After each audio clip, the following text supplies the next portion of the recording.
Les FAMA ont mené une frappe de drone à 50 km au sud-ouest de Ménaka. Regardez les images, elles sont commentées par Abdoulaye Sakou. Vous-même regardez ce comportement des terroristes. Un véhicule qui se cache sous un arbre à 50 km de Ménaka se croit être à l'abri. N'est-ce pas que vous confirmez qu'ils ont des cailloux dans les oreilles et ne retiennent pas la leçon? Mais les vecteurs aériens ont ce pouvoir de faire revenir les égarés à la raison. Le drone prend le temps, de manière très discrète, de bien pointer la cible. Et puis, tout d'un coup, la foudre s'abat sur l'ennemi. La frappe n'a laissé de chance à aucun terroriste. Ils vont certainement dîner de l'autre côté ce soir. En attendant, les vecteurs aériens poursuivent le ratissage des lieux. Nous restons au nord grâce aux efforts des forces de défense et de sécurité, notamment la sécurisation des convois et foires. Les populations de la région de Tombouctou vont tranquillement à leurs occupations. Pour encourager les FAMA et leur réaffirmer le soutien des autorités, le gouverneur de région s'est rendu au camp fort Cheikh Sidi Bekay. Le reportage de Idrissa Goulousissoko. Depuis un certain temps, la situation sécuritaire de la région de Tombouctou s'améliore. C'est pour encourager les forces de défense et de sécurité que le gouverneur de la région est allé à la rencontre des FAMA au camp fort Cheikh Sidi Bekay. Au centre des opérations, il a suivi un briefing sur le plan opérationnel déployé sur le terrain avant de visiter les installations du camp. Cette visite nous a beaucoup plu, ça nous va droit au cœur, ça témoigne de l'engagement du premier responsable de la région militaire auprès des forces de défense et de sécurité.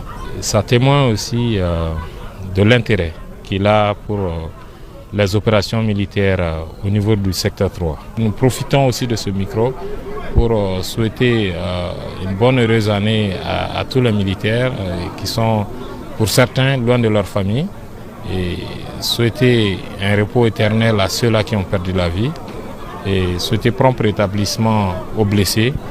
Et aussi, nous allons dire aux autres qui sont vivants de s'engager pour que la mort de ces braves combattants ne soit pas une mort vaine. Il faut noter que les FAMA de Tombouctou ont bénéficié d'un appui conséquent de 38 conteneurs du contingent égyptien composé de divers matériels. Cette visite a été une occasion pour le chef de l'exécutif régional de réaffirmer le soutien des autorités régionales aux forces de défense et de sécurité. Au nom des autorités de la transition et aux miens propres, leur adresser nos sincères félicitations et remerciements pour les efforts qu'ils déploient au quotidien pour le retour de la paix, du vivre ensemble et le renforcement de la sécurité. Ces opérations ont permis une reprise des activités socio-économiques. Après une visite à l'infirmerie pour s'enquérir des conditions de travail, un repas de corps avec les hommes de troupe a été un moment de partage. Nous sommes en fin d'année et les FAMA sont à pied d'œuvre pour sécuriser les personnes et leurs biens. Elles viennent d'organiser une patrouille de grande envergure dans la ville de Gao. Toutes les corporations ont participé à cette patrouille. Elle a été exécutée sous la vigilance du commandant de la zone de défense numéro 1, le colonel Ibrahim Samassa. Commentaire Aliou Idrissa Maïga. Les FAMA sont mobilisés nuit et jour pour faciliter la libre circulation des populations civiles. En cette période de fête de fin d'année, elles renforcent la sécurité dans la ville de Gao et ses alentours. D'où cette initiative de patrouille de grande envergure. La période de fin d'année est une période propice pour les bandits de tout genre de commettre leur forfaiture. Donc cette patrouille d'envergure conduite par les forces de défense et de sécurité dans la commune urbaine de Gao et ses abords s'inscrit dans le registre des opérations initiées dans le secteur 1 pour sécuriser les fêtes de fin d'année et permettre aux personnes de vaquer librement à leurs occupations. L'armée de terre, l'armée de l'air, la garde nationale, la police, la gendarmerie et la protection civile, bref, toutes les corporations sont mobilisées pour la réussite de cette patrouille dans la ville de Gao. Nous sommes là pour la population, nous sommes issus de la population et nous sommes toujours avec la population.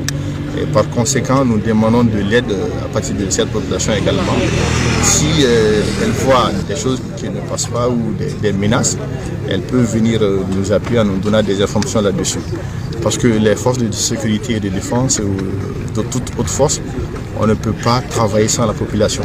L'accompagnement des populations qui saluent déjà l'initiative ne fera pas défaut. L'accès sécuritaire ici, c'est pas trop facile, donc c'est une très bonne chose. Je dirais à la population de Gao de coopérer et beaucoup de courage à vous aussi.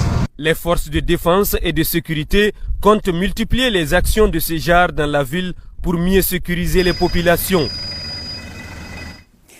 Ici, à Bamako, coup de filet réussi pour le commissariat de police de Sogoningo en commune 6 de Bamako. Les agents du dit commissariat ont traqué et mis hors d'état de nuire les fabricants de fausses pièces administratives de voitures. Cette prise du commissariat est saluée par les responsables de Mali Système Technique, l'établissement de visite et contre-visite. Nous allons en parler un peu plus tard dans cette édition. 16 milliards 400 millions de francs CFA, c'est le budget prévisionnel 2024 du projet de promotion de l'accès au financement de l'entrepreneuriat et de l'emploi au Mali. La troisième session ordinaire du comité de pilotage du rappel du projet a examiné le rapport d'activité 2023 et le plan de travail 2024. Nous sommes Sissoko. Le PAFEM, projet de promotion de l'accès au financement, de l'entrepreneuriat et de l'emploi au Mali, offre la possibilité aux segments vulnérables d'accéder au financement, l'entrepreneuriat et l'emploi.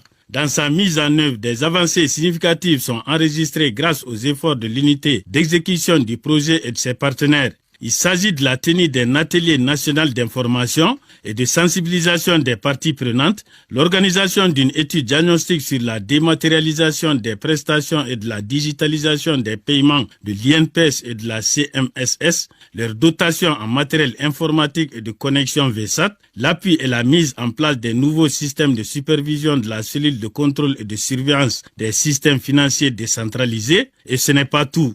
La formation des 125 MPME dans différentes thématiques. L'organisation des ateliers régionaux de lancement des activités de la composante 3 du projet en août 2023 dans les régions de Mopti, Banyangara, Douanza, Tombouctou, Taoudéni, Kidal et Gao et qui ont abouti à la sélection de 51 communes bénéficiaires, dont 31 pour les AGR et 20 pour les travaux à haute intensité main-d'œuvre. En dépit de ces avancées majeures, l'unité de gestion du PAFEM a été confrontée à cette année à certaines difficultés ayant impacté la réalisation des activités du PTBA 2023 du projet, dont entre autres les retards accusés dans le décaissement de la première tranche de la composante 3. En 2024, les efforts seront axés sur la fourniture des transferts monétaires aux 12 600 bénéficiaires d'AGR et à 11 000 autres pour les travaux à haute intensité ainsi que des actions pour apporter des réponses aux préoccupations majeures du pays. Au niveau de l'appui aux AGR et aux TPIMO qui s'adressent directement aux populations vulnérables du nord et du